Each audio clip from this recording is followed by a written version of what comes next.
말씀 요한계시록 3장 14절에서 22절 말씀입니다. 요한계시록 3장 14절로 22절입니다. 하나님 말씀을 함께 고백드리겠습니다. 라오디게아 교회의 사자에게 편지하라. 아멘이시오. 충성되고 참된 증인이시오. 하나님의 창조의 근본이시니가 이르시되 내가 내 행위를 아노니 내가 차지도 아니하고 뜨겁지도 아니하도다. 내가 차든지 뜨겁든지 하기를 원하노라. 내가 이같이 미지근하여 뜨겁지도 아니하고 차지도 아니하니 내 입에서 너를 토하여 버리리라. 내가 말하기를 나는 부자라 부요하여 부족한 것이 없다 하나 내 공고한 것과 가련한 것과 가난한 것과 눈먼 것과 벌거벗은 것을 알지 못하는도다.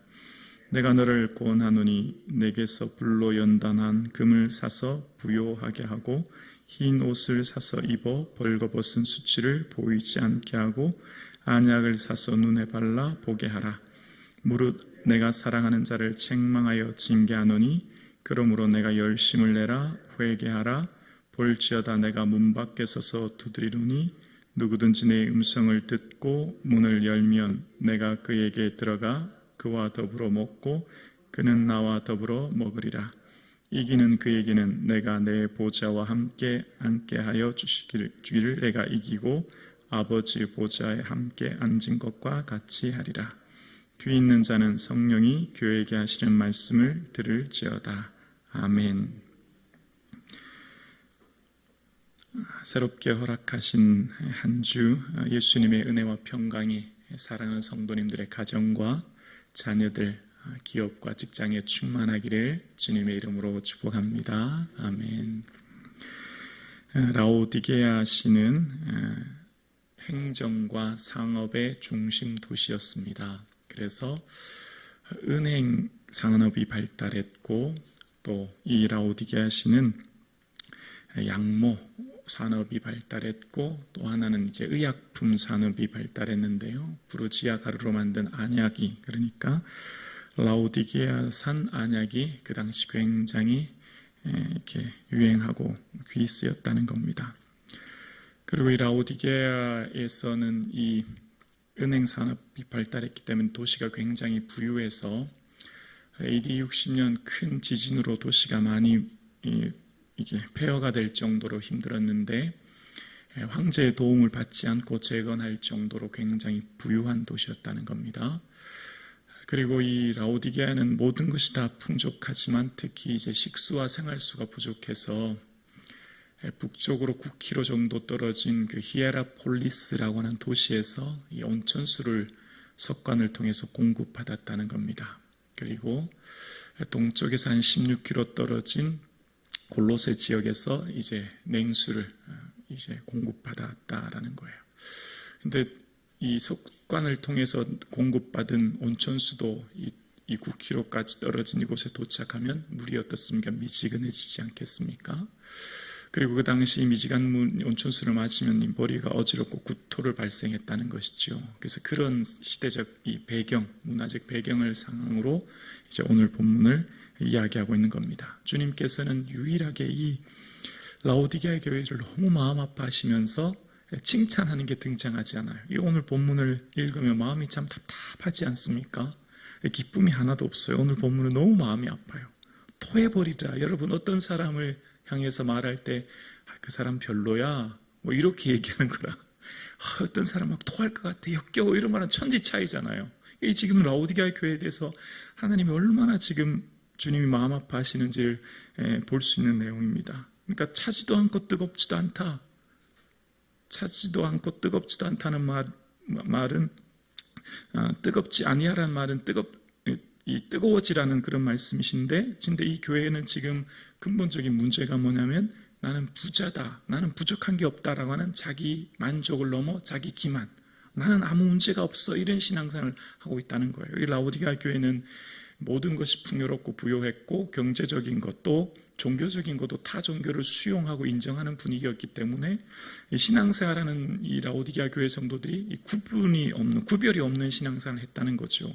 세상에 하나 교회 하나, 양다리 거치는 이런 신앙생활이었기 때문에 명확한 구별이 없는 그냥 겉모양만 형식적인 매너리즘에 빠진 신앙생활을 하고 어떤 선교의 열정이나 복음의 열정이 하나도 없는 그런 모습으로 신앙생활하는 모습인데 자기 스스로는 만족하는 겁니다. 마치 시험 친 학생이 여러분 시험을 다 친 다음에 정답 답안지를 보고 채점을 해야 되지 않습니까? 근데 시험 친 학생이 자기 스스로가 점수를 매기면 다 100점일 거 아니겠습니까? 자기 스스로는 다 옳다고 생각하는 겁니다. 그래서 17절에 보면 내가 말하기를 나는 부자라 부요하여 부족한 것이 없다 하나라고 이야기합니다.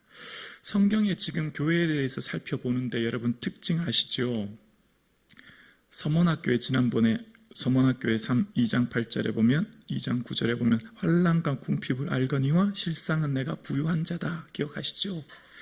나 자신에 대해서는 인색하고 나 자신에 대해서는 줄이고 나 자신에 대해서는 검소하고 나 자신에 대해서는 최소한의 삶을 살고 주님에 대해 부유하고 주님의 것에 대해 풍요롭고 주님의 것에 대해서 모든 것을 후하게 드릴 수 있는 서문학교회.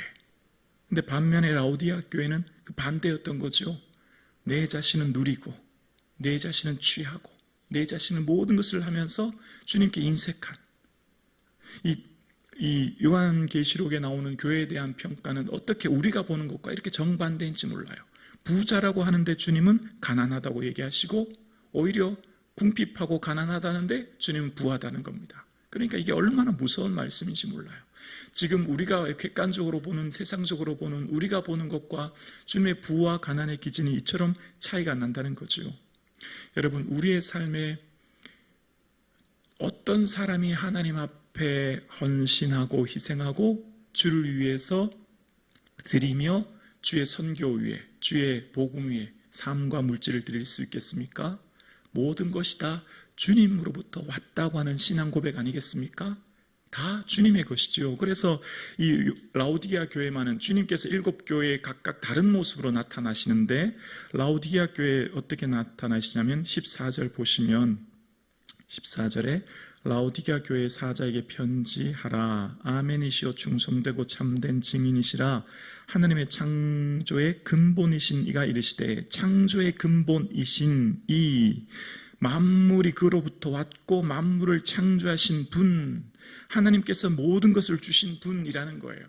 호세아 2장 8절에 보면 자막 한번 보여주실래요?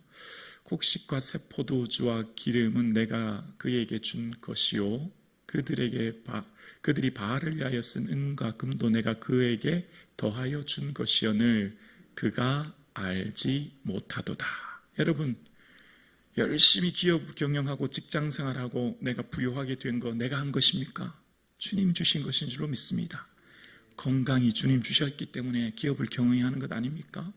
내가 이 땅 대한민국에 태어났기 때문에 기업 경영하고 부유하게 된 것 아닙니까? 저 북한에 태어나거나 아프리카에 태어나면 있을 수 없는 거잖아요. 창조의 근본이신 하나님, 모든 것이 주님으로부터 왔다고 하는 이 믿음이 있어야만 나는 가난하게 되는 겁니다. 다 하나님의 것이지 않습니까? 그런데 성도님들의 삶 보면 참 너무 마음 아픈 경우가 너무 많아요. 마치 내가 다 일구었고 다 내가 이만큼 노력으로 했다고 하는 그런 모습이 비춰질 때 참 마음이 아픕니다. 오늘 본문에 그래서 주님께서는 그 해결책으로 18절에 이렇게 말씀하시죠. 내가 너를 권하노니 내게서 불로 연단한 금을 사서 부요하게 하고 흰 옷을 사서 입어 벌거벗은 수치를 보이지 않게 하고 안약을 사서 눈에 발라 보게 하라. 불순물을 제거하여 용광로를 통해 불순물을 제거된 금처럼 믿음의 온전한 순결함을 이 세상과 구별된 순결한 믿음을 가져야 한다는 것을 말씀하시면서 흰 옷을 입어 벌거벗은 수치를 보이지 않게 하라는 겁니다. 이 죄로 인해서 벌거벗은 수치가 흰 옷을 입어서 덮여지는, 흰 옷은 지난번 요한계시록 7장에 등장하는 어린 양의 피로 씻음 받은 거룩한 옷이지 않습니까? 그렇게 하라고 하시면서 안약을 사서 눈에 발라보게 하라라고 이야기합니다. 이게 아마 라오디게아의 이 의약품인 안약 산업이 발달해서 비유를 덧댄 것 같아요. 세상의 흐름에는 민감합니다. 세상의 경제의 흐름, 사회 정치적 흐름, 세상의 것들에 대해 민첩하고 민감해요. 잘 볼 수 있는 눈이 있다는 거지요. 경제의 흐름을 볼 수 있기 때문에 부유하게 되었지요. 그러나 영적으로 눈이 어두워졌기 때문에, 그래서 바울이 에베소 교회를 향해 마음 눈을 밝히사, 기억나시죠? 마음 눈이 밝혀져야 되는 거예요. 하나님 앞에 세상의 흐름과 세상의 것에 대해서는 볼 수 있는 눈과 통찰력이 있지만 말씀에 대해서, 또 예수 그리스도의 그 마음에 대해서 볼 수 있는 눈이 닫혀서 그 영적인 눈이 없기 때문에 무지하여 주의 마음을 애타하는, 알지 못하는 것을 주님 마음 애타하는 주님께서는 안약을 사서 보게 하라 말씀하시는 겁니다.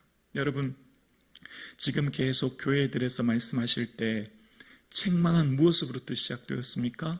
책망의 기초는 사랑인 줄로 믿습니다.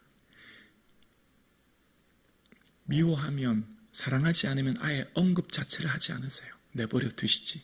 사랑의 반대는 미움이 아니라 무관심 아니겠습니까? 책망한다는 말은 다른 말로 사랑하기 때문이지요. 그래서 19절에 말씀하십니다.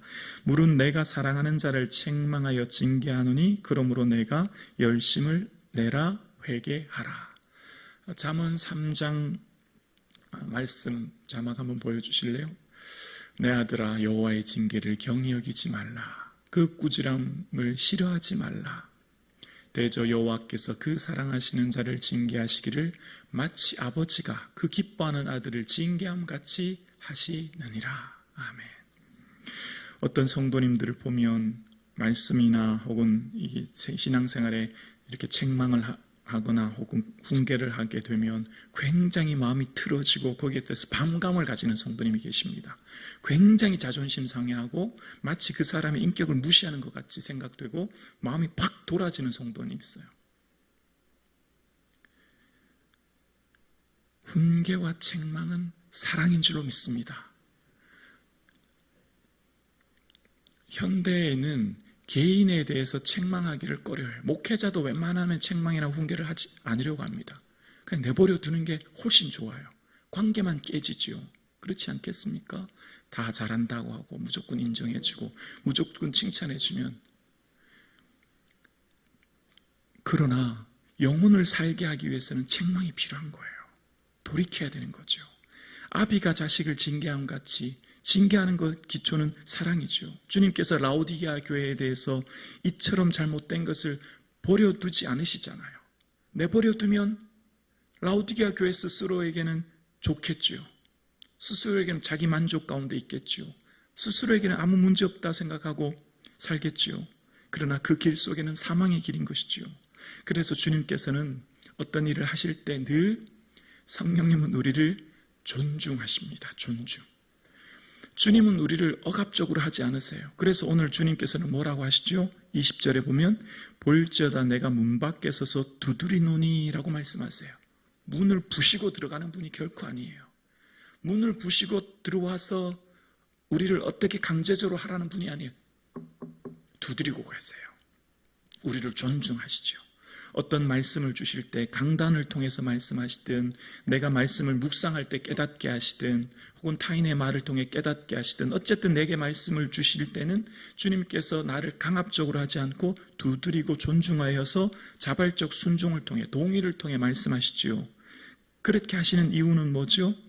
내 음성을 듣고 20절이요. 내 음성을 듣고 문을 열면 순종하여 그 뜻을 받아들이면 내가 그에게로 더불어 먹고 그는 나와 더불어 먹으리라. 여러분, 주님께서 노크하고 들어오시는 것은 우리 집에 와서 음식 차려라, 준비해라 그런 게 아니라 친정엄마의 친정엄마. 친정엄마가 그 집에 왜 가죠? 살림 도와주려고요. 설거지하고 청소하고 고생했지 밥 차려주잖아요. 주님이 지금 짐을 한 보따리, 장을 한 보따리 봐와가지고 지금 친정엄마가 돼서 사랑하는 딸 집에 와서 청소해주고 상 차려주고 너 고생 많지? 결혼해서 사느라 애 많이 썼지? 수고했다고 격려하려고 오시는 거지. 혼내고 책망하는 근본적인 이유는 돌이켜서 내 말을 듣고 회개하여 내 이 마음을 헤아려 달라 말씀하시고, 그래서 자발적인 순종을 통해서 궁극적으로 이기는 자의 삶을 살아서 하나님 나라의 보좌에 앉도록 하시는 것이 주님의 마음인 줄로 믿습니다. 오늘 주님께서는 언제나 말씀을 통해 우리에게 문을 두드리고 계십니다. 언제나 각 사람에게는 각자의 부족한 점이 있죠. 각자의 약점이 있고 각자의 연약한 부분이 있습니다. 100% 완벽한 사람은 없지 않습니까? 그 모든 사람은 언제나 말씀의 거울에서 나를 비추어 조명하게 되고 부족한 부분을 채워가고 보완하고, 그래서 주님께서 기뻐하시는 삶을 살도록 말씀하시는 거죠. 오늘 예배 드리시는 저와 여러분, 모든 것이 주님께로부터 받았고, 그래서 우리는 결국 주님께 드릴 것이며 그날에 주실 하나님 나라 앞에서 자랑할 것이는 이 하루 살 수 있기를 주님의 이름으로 축원합니다. 살아계신